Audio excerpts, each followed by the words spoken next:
Hello guys and welcome back to my channel. Today in this video I'm going to check the JJRC X3 Pro. This quadcopter is marketed as a brushless entry-level aerial photography drone, and today in this video I'm going to go over its features and then head outdoors and test it out. First of all, here are the key features of the JJRC X3 Pro. It features brushless motors, a so-called 1080p camera with a 90 degrees tilt which can be controlled by the remote controller, a 7.4 volts 2000 mAh replaceable battery which can last for approximately 15 minutes, and the most important feature is that it has a GPS module, so it's going to enable the return to home mode. So in case you are going to lose orientation, connectivity with the quadcopter, or the battery will get too low, the quadcopter is going to return to the launch point. In addition to that, it features a flight path planning mode, a follow me mode, and a point of interest mode, so it can circle around objects. Inside the box you can find the quadcopter, a remote controller with a phone holder that you will need to assemble yourself, a proprietary 2000 mAh 2S Lipo battery, 6 6-inch self-locking propellers, the user manual and a quick start guide, a 1080p camera module, and I mentioned earlier that it is so-called 1080p because its quality is quite horrible. It features an antenna so you can connect it to the JJRC app, and in addition it has an onboard micro SD card for storing the videos and photos. Finally, you get in a bag with a USB to micro USB cable for charging the Lipo battery. So over here you can find a micro USB port which is pretty convenient, a plastic wrench for tightening the propellers, and a Phillips screwdriver to secure the battery cover of the remote controller, which is operated by 4 AA batteries. On the bottom of the quadcopter you can find this bay for the camera module, and over here you can find a micro SD slot for storing the photos and videos. Placing the camera is done in this manner, and if you want to remove it you can simply press this latch and then it will be easily removed. Unlike the camera, it's actually pretty annoying to remove the battery. So you can see, you can just place it like that, but then when you want to take it out, it's going to be pretty hard and you will need to use a sharp object, which is pretty annoying. Turning on the remote controller is done by flipping the switch, and then you can turn on the quadcopter by short pressing the power button, and that's why I don't recommend to store the battery inside the quadcopter while carrying it, because you can accidentally turn it on. So you can see now the quadcopter has been turned on and it was automatically bound with the remote controller, and as you can see I can control the gimbal by pressing these two buttons. On the remote controller screen we can get telemetry data such as the speed, distance, height, and the battery level of the quadcopter. After turning on the quadcopter with the camera module connected to it, you're going to discover this Wi-Fi network. Once connected to it, you'll be able to watch the FPV feed and control the advanced features of the quadcopter using the JJRC TST app.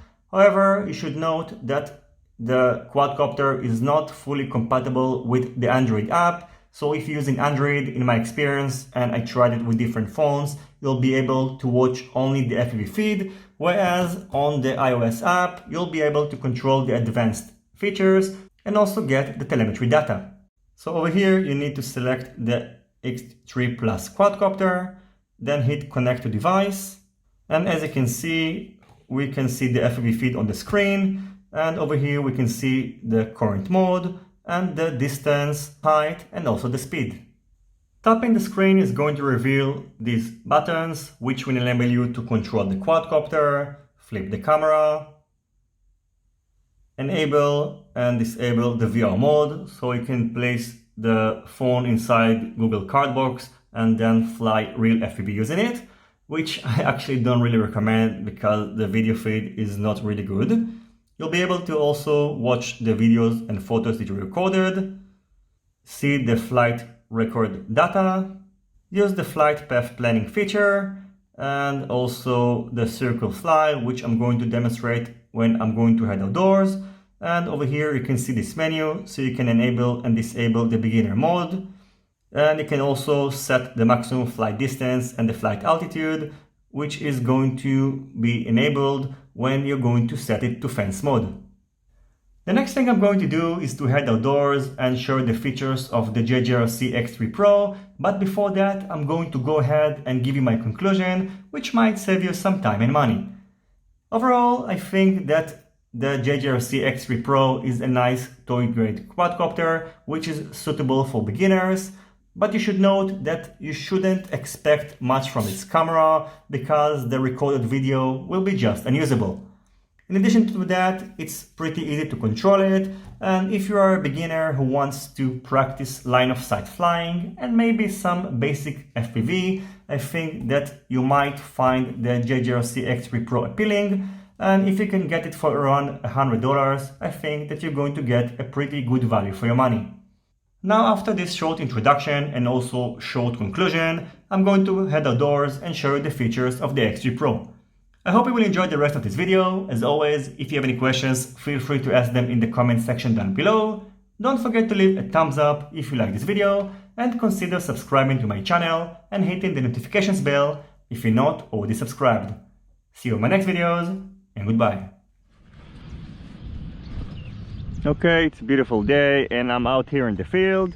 First thing, let's turn on the remote controller, then the quadcopter. And now we need to perform a calibration for the gyro, so you need to hold the sticks in this position. The loud beep indicates that now the gyro is ready to be calibrated, so you need to turn the quadcopter in this manner. You heard the beep, now you can calibrate the y-axis, and another beep indicates that now the gyro has been calibrated. Now I've connected my phone to the Wi-Fi network of the camera, and you can see that we only see in the video and there is no indication about the status of the GPS or the speed and etc. And all this information is displayed on this screen over here. Now I've got 16 satellites, so the quadcopter is ready to take off, so we can simply unlock the motors. And there she goes. So there's a bit lag and it's going to be pretty hard to fly this quadcopter in FPV mode. Let's gain some height. Now the speed is set to high. Let's set it to low. So it is done by pressing this button over here. Now it's on low mode, so it's supposed to be a little bit slower.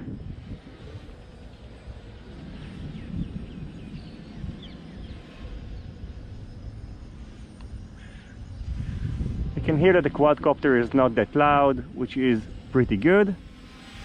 So the motors are pretty quiet.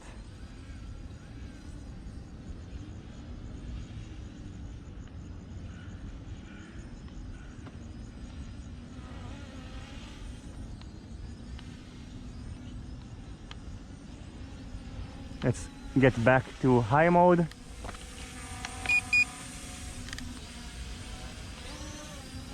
So the quadcopter just feels a little bit faster. Yes, actually much faster.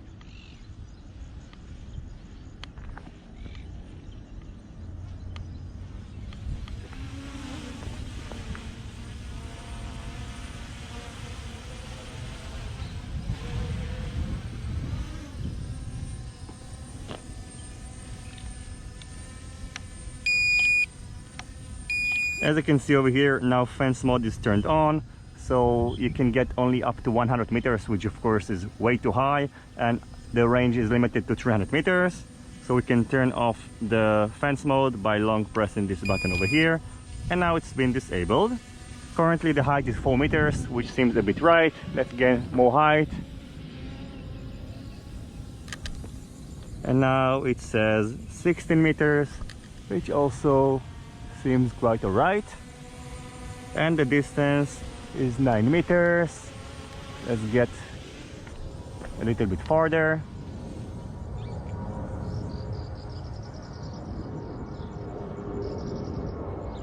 Now I'm at 67 meters range, and I'm going to try to fly FPV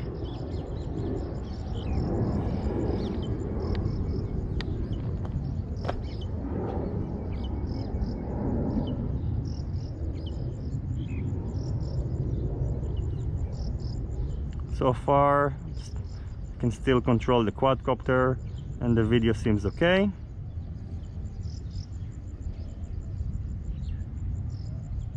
Now the video gets a little bit choppy, but it's still flyable. And let's try to get back.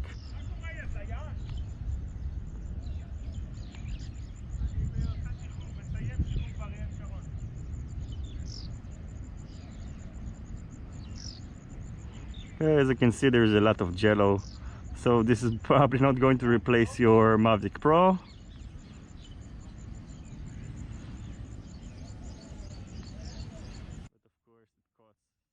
But of course it's cost much less than a Mavic Pro, so these quadcopters are incomparable. Now I'm going to land and I'm going to test the return to home mode. So when you're ready to land, you can simply hover next to you and long press the landing button, and now the quadcopter is supposed to land itself.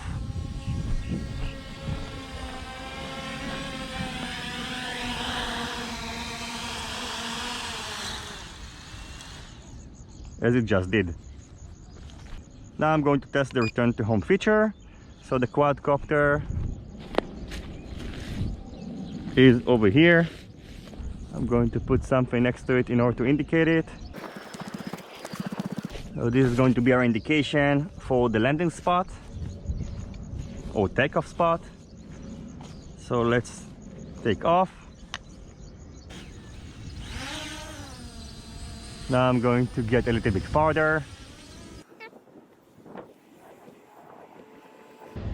The number of satellites is 18, so return to home should work.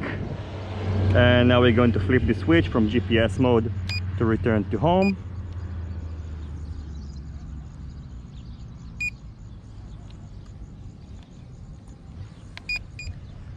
And the quadcopter should get back to us.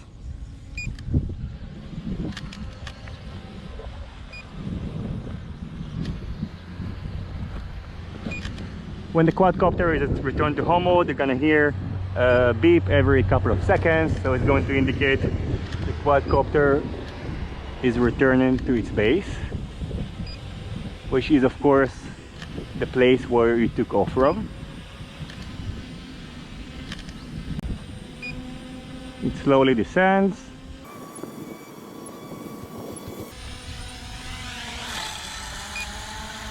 And it missed by about 1.5 meters, so this is pretty much acceptable. Now I'm going to do a range test. So again, let's take off. I'm going to fly in this direction.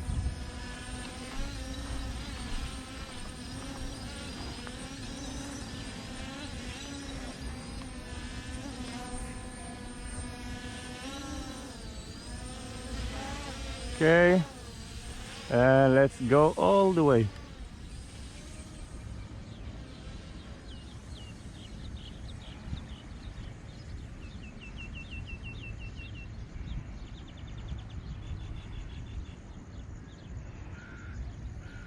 The battery is at 47%.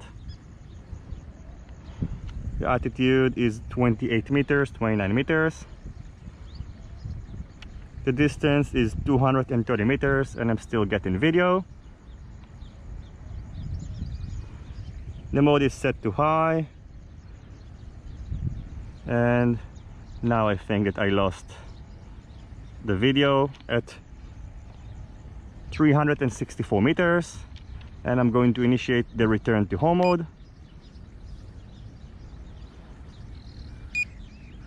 And hopefully the quadcopter is going to get back to me.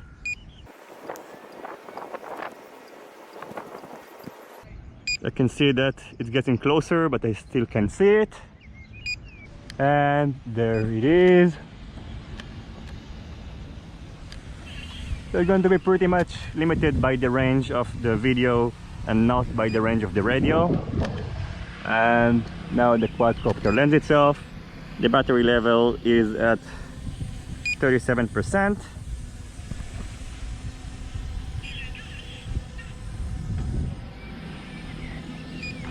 and now it actually lands a little bit closer to the takeoff mark, so you can see it landed pretty much on the spot. One more thing that I would like to show you is the headless mode.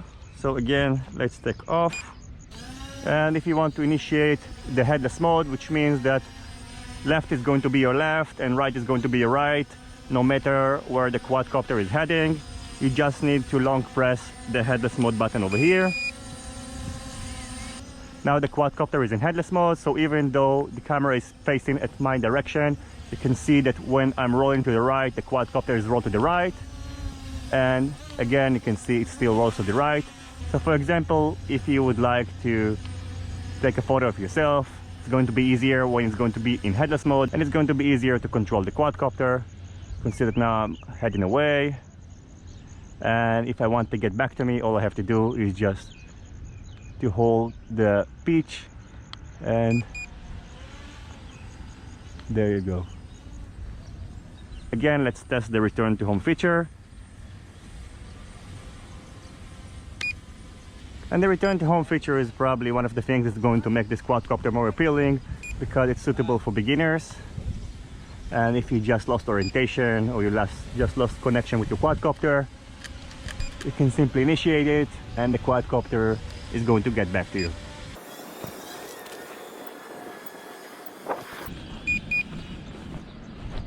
Okay, so I'm back here in the field again. Now it's a little bit more windy and I'm equipped with an iPhone, so now the app is going to work properly. So you can see already we have all the information over here on the screen, and now I'm also going to be able to record the video correctly on the micro SD card. So first of all, let's take off. Okay, start the recording.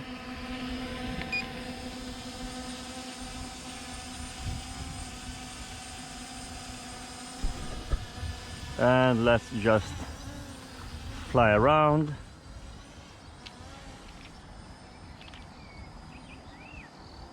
Now the speed is set to high.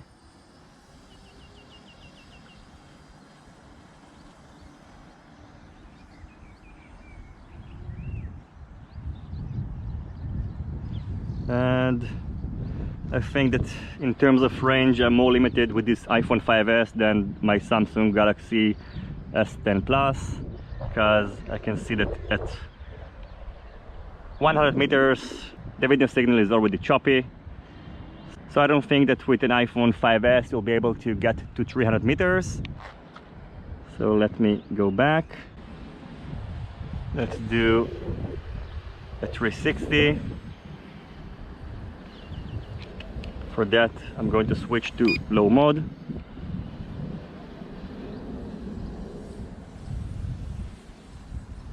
Now I'm at 10 meters height and we can move around.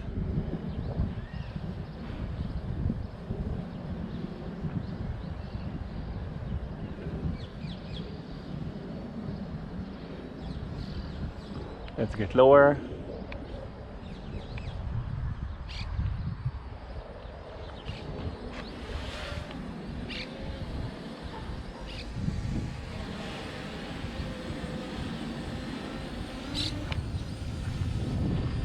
And you can see it's a little bit windy and it maintains its position quite well.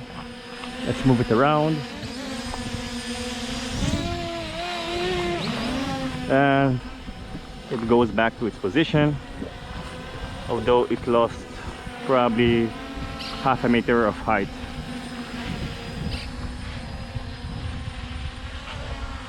Let's land. So I'm long pressing this button over here.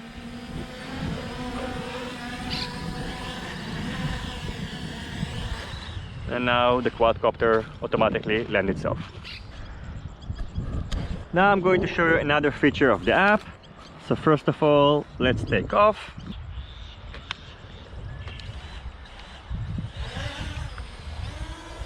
And the feature I'm going to show you is the circle fly function. So you can define a circle fly radius between 4 to 20 meters. I'm going to define it to 10 meters.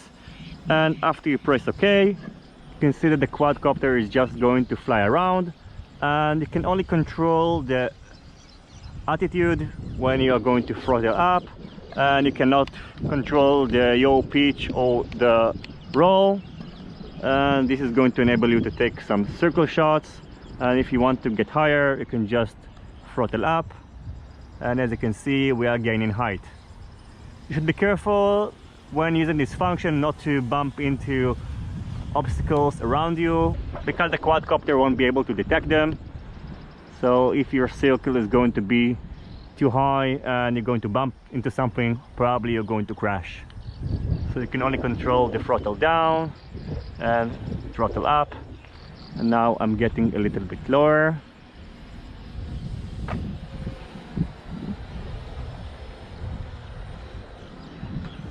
And if you want to exit this mode, you just have to press this icon again, and now the quadcopter is going to maintain its position. The last feature I want to show you is the mission planner. So again, first of all, let's take off, and in order to initiate the mission planner, you have to press this icon, and I've already programmed this point of interest here, and actually I just deleted them. So again, I'm going to add more points of interest. So the quadcopter is going to travel in this manner, and when you want to initiate the command, you have to press send. You can see that the quadcopter is just flying around from a point of interest to the other. Now it's going to the second position.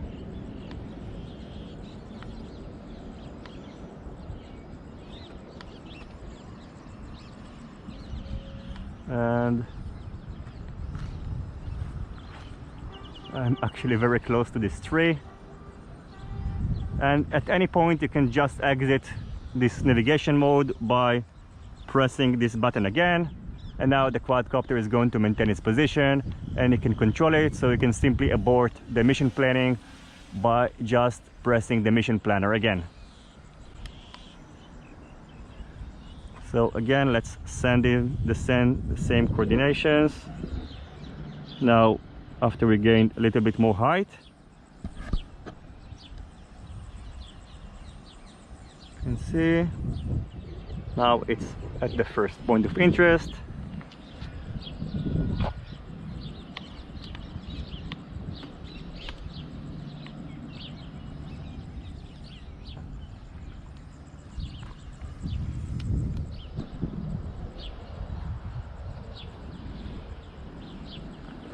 Let's see if the return to home feature is working in this mode. So I'm going to initiate it, and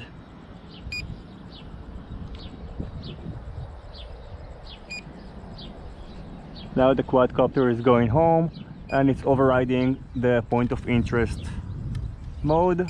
So you can see the quadcopter is getting back to us.